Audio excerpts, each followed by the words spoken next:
আসসালামু আলাইকুম। অনেকেই অনেক সময় একটা প্রশ্ন করে যে, দলিল আমার নামে আছে, কিন্তু দখল আরেকজনের। এক্ষেত্রে আমার করণীয় কি? এখন জমি-জমার ক্ষেত্রে একটা জিনিস মনে রাখতে হবে যে, প্রত্যেকের সিচুয়েশনটা একই রকম না। যে আপনার যেমন দলিল আছে, দখলটা আরেকজনের। এখন এখানে এমন না যে সবার ক্ষেত্রে এটা একই হবে। কারো ক্ষেত্রে আছে যে, সে আসলে দলিল মূলে মালিক, কিন্তু দখলটা আরেকজন দখল করে রেখেছে। এই আরেকজনটা একেকজনের ক্ষেত্রে একেক রকম হতে পারে। একজনের ক্ষেত্রে হতে পারে যার কাছ থেকে ক্রয় করেছে সেই লোকটাই দখলে আছে, দখল ছাড়তেছে না। আরেকজনের ক্ষেত্রে এমন হতে পারে যে দখলটা ৩য় আরেকটা ব্যক্তি করে রাখছে। আবার অন্য আরেক জায়গায় হতে পারে যে দলিলটা যে আপনার কাছে আছে এই দলিলটাই জাল বা এই দলিলটারই কোনো ভিত্তি নেই। যে লোক দখলে আছে সে আসলে জেনুইনলি দখলদার। এই কারণে সবার জন্য ইউনিভার্সাল কোনো অ্যান্সার নাই। একেকজনের প্রেক্ষাপট একেক রকম।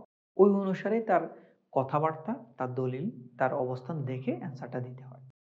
নরমালি যেটা হয়ে থাকে যদি দলিল আপনার হয় কিন্তু দখল আরেকজনের থাকে, সেক্ষেত্রে আপনার ১ম এ দেখতে হবে দলিলটা আপনার জেনুইন কিনা। আপনার দলিল যদি অ্যাকুরেট থেকে থাকে, জেনুইন মানে ২ রকম। একটা হচ্ছে জাল দলিল বানানো, আরেকটা হচ্ছে যে আপনার দলিল ঠিক আছে কিন্তু দলিলের ভিতরে যে বিষয়বস্তু ঠিক নেই। ঠিক আছে? এই কারণে আপনার দলিল আগে অ্যাকুরেট আছে কিনা, টু দ্যা পয়েন্ট এ দলিলটা আছে কিনা যে প্রপার মালিকের কাছ থেকে আপনি দলিলটা পেয়েছেন। এটা যদি ঠিক থাকে তাহলে দখলে যে ব্যক্তিটা আছে সেই ব্যক্তিটা কে? সে কোন মূলে দখলে আছে? সে কি খতিয়ান মূলে আছে? নাকি সে পূর্বের মালিক? নাকি সে পূর্বের মালিকের ওয়ারিশ? নাকি সে অন্য কোনো ওয়েতে আছে? আপনাকে সেটা আইডেন্টিফাই করতে হবে। তারপর সেই অনুযায়ী আপনাকে ব্যবস্থা নিতে হবে। সে যদি অ্যাবসোলিউটলি একটা অন্যায়ভাবে জবরদখল করে থাকে, সেক্ষেত্রে আপনি অনেকগুলো আইনে মামলা করতে পারবেন তার বিরুদ্ধে। আপনি তার বিরুদ্ধে সুনির্দিষ্ট প্রতিকার আইনে মামলা করতে পারবেন। তারপর এখন ২৩ সালে আমাদের যে লেটেস্ট যে আইনটি হয়েছে, সেই আইনে মামলা করতে পারবেন।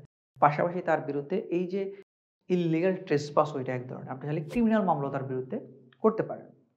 এখন আপনাকে আগে আইডেন্টিফাই করতে হবে যে, যে দখলে আছে সে কিসের মূলে দখলে আছে।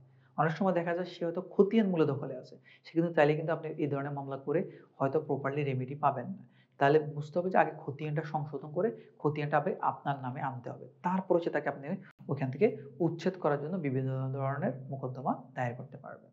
তাই আগে আইডেন্টিফাই করুন আপনার দলিল ঠিক আছে কিনা, আপনার সাইড থেকে আপনি ঠিক আছে কিনা।